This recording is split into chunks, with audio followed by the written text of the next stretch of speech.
তো বন্ধুরা, কেমন আছো? আমার দেখতে পাচ্ছ এইরকম আমি হুলিয়া নিয়েছি, কারণ এখন আমি চা বাগানে স্প্রে করব আমাদের। তো পিছনে দেখতে পাচ্ছ এখানে বাবা স্প্রে করতেছে, এখন আমি স্প্রে করব। তো এটাই হলো আমাদের চা বাগান।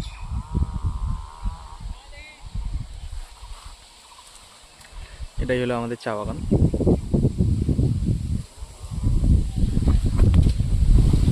আর কি স্প্রে করছি চলো তোমাদেরকে দেখাচ্ছি। এই যে দেখতে পাচ্ছ নিচে নিচে দেখতে পাচ্ছ এখানে প্রচুর ঘাস। এই ঘাসগুলোর জন্য আর কি স্প্রে করা, এখানে রাউন্ড আপ দেওয়া হচ্ছে। আর এই যে দেখতে পাচ্ছ পাতা পাতা তোলার বয়স হয়ে গেছে, পাতা তুলবো আর কি কালকে পরশু। তো টাটা।